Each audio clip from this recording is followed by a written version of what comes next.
Hello student, कैसे हैं आप लोग। चलिए आज हम लोग क्लास 11 का यूनिट्स एंड मेजरमेंट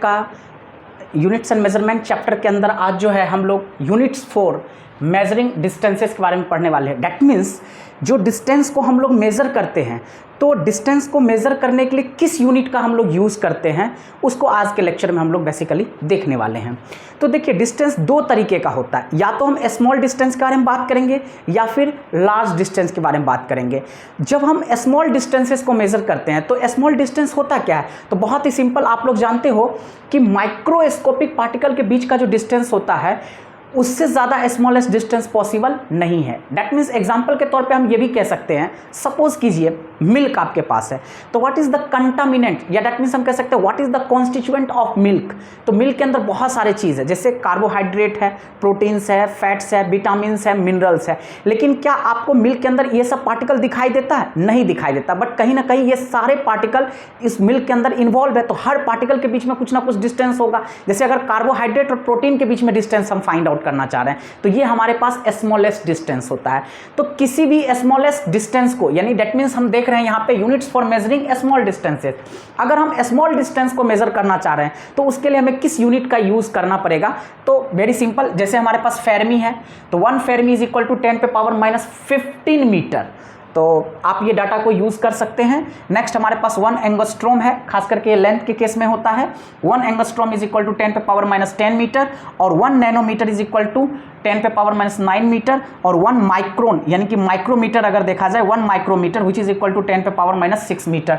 तो यहाँ पे जो ये चार यूनिट आपने देखा, फेरमी देखा, एंगस्ट्रोम देखा, नैनोमीटर देखा और माइक्रोन देखा, दैट मीन्स माइक्रोमीटर, ये चार जो हमारे पास यूनिट है 1 2 3 4, ये सब स्मॉल डिस्टेंस को मेजर करने के लिए हम लोग यूज करते हैं। अब नेक्स्ट हम लोग देखते हैं units for measuring large distances, यानी कि अगर हमें लार्ज डिस्टेंस को मेजर करना है तो किस यूनिट का यूज करेंगे। अब सबसे पहले क्वेश्चन उठता है, what is the meaning of large distances. तो इस यूनिवर्स के अंदर लार्ज डिस्टेंस पॉसिबल क्या है? सपोज कीजिए अर्थ पे जम्मू कश्मीर से कन्याकुमारी सबसे ज्यादा डिस्टेंस होता है, तो क्या जम्मू कश्मीर से कन्याकुमारी का जो डिस्टेंस होता है यही लार्जेस्ट डिस्टेंस पॉसिबिलिटी है? नो, क्योंकि इस डिस्टेंस को तो हम लोग किलोमीटर में मेजर कर सकते हैं, या हम कह सकते हैं इंडिया से यूएसए का डिस्टेंस, ये भी मेजरेबल है इन किलोमीटर। तो लार्ज डिस्टेंस होता क्या है इस यूनिवर्स के अंदर? बहुत ही सिंपल है, अगर हम किसी दो प्लैनेट के बीच में डिस्टेंस को मेजर कर रहे हैं तो obviously it is considered as the largest distance. तो इस तरह से जो लार्जर डिस्टेंस होगा, जो हमारे पास लार्ज डिस्टेंस होगा, उसको मेजर करने के लिए हमारे पास 3 मेन यूनिट होता है।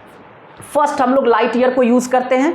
लाइट ईयर क्या होता है? तो distance travelled by the light in vacuum in 1 year, यानी कि वैक्यूम के अंदर। वैक्यूम क्या होता है? वैक्यूम एक ऐसा मीडियम होता है जो फ्री फ्रॉम एयर होता है। दैट मींस उस वैक्यूम उस मीडियम को कहते हैं जहां पे इवन दो एयर भी नहीं होता है, nothing is available, fully vacuum है।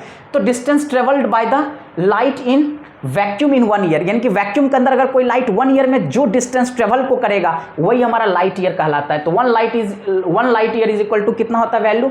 आप देख सकते हो, इसको मीटर मैंने लिखा है 9.467 इंटू 10⁻⁻9.467 मीटर। तो ये हमारा 1 लाइट इज इक्वल टू, यानी कि लाइट ईयर और मीटर के बीच में रिलेशन है। तो आप यहीं से अंदाजा लगा सकते हैं कि कितना डिस्टेंस होता है। नेक्स्ट हमारे पास है एस्ट्रोनॉमिकल यूनिट।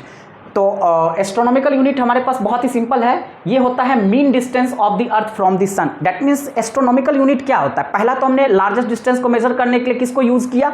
लाइट ईयर को यूज किया, लाइट ईयर। दूसरा हमारे पास एस्ट्रोनॉमिकल यूनिट, बहुत ही सिंपल, एस्ट्रोनॉमिकल यूनिट क्या हो गया हमारे पास? Mean distance of the earth from the sun, यानी कि सन से जो अर्थ तक का जो मीन डिस्टेंस होता है, इसी को हम लोग एस्ट्रोनॉमिकल यूनिट कहते हैं। तो 1 astronomical unit is equal to क्या होता है? 1.496 इंटू 10⁻11 मीटर। तो बहुत ही सिंपल। और तीसरा होता है हमारे पास पारसेक। पारसेक मैंने ऑलरेडी बता रखा हूं कि ये सबसे बड़ा यूनिट होता है, यानी कि एस्ट्रोनॉमी के अंदर लार्ज डिस्टेंस को मेजर करने के लिए सबसे बड़ा यूनिट, जो 3 यूनिट हमने बताया था, लाइट ईयर, एस्ट्रोनॉमिकल यूनिट और पारसेक, जिसको हम लोग कहते हैं पैरालैक्टिक सेकंड भी कहते हैं। तो इसमें सबसे बड़ा यूनिट कौन सा होता है? Parsec. Largest unit of distance used in astronomy, that means astronomical science के अंदर जो सबसे बड़ा यूनिट यूज होता है लार्जेस्ट डिस्टेंस को मेजर करने के लिए, वो होता है हमारे पास पारसेक। तो बेसिकली ये क्या होता है? आप इस थोड़ा सा डायग्राम को देखिए, ये यहाँ पे हमारे पास सन है, ये हमारे पास अर्थ है, और एंगल कितना बनना है? 1 सेकेंड का।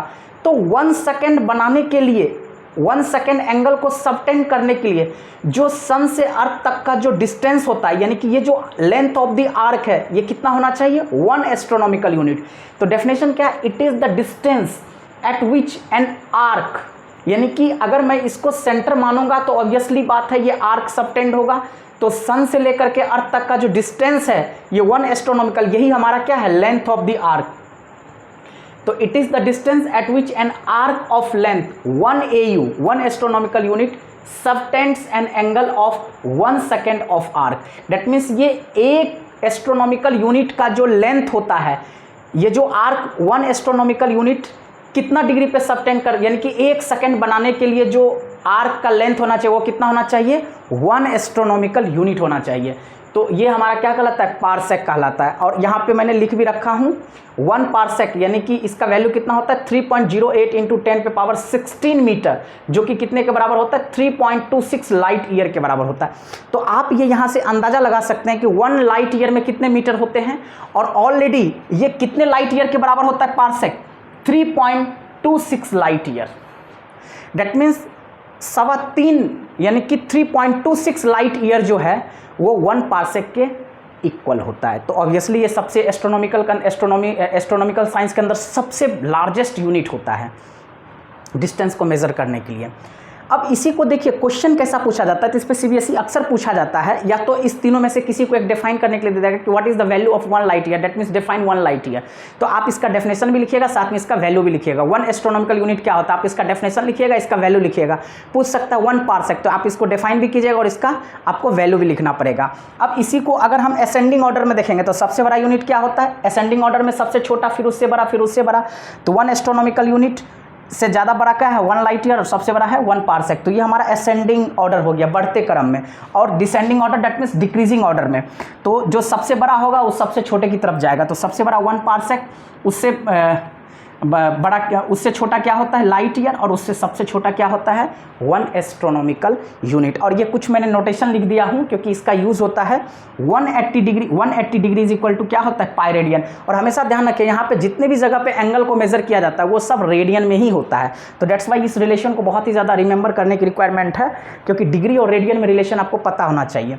180 डिग्री इज इक्वल टू कितना रेडियन होता है? Pi radian. और 1 degree is equal to 60 minute, और 1 minute is equal to 60 second.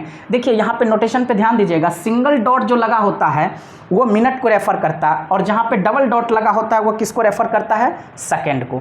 तो बहुत ही सिंपल है। आई होप आपको अच्छे से समझ में आ गया हो।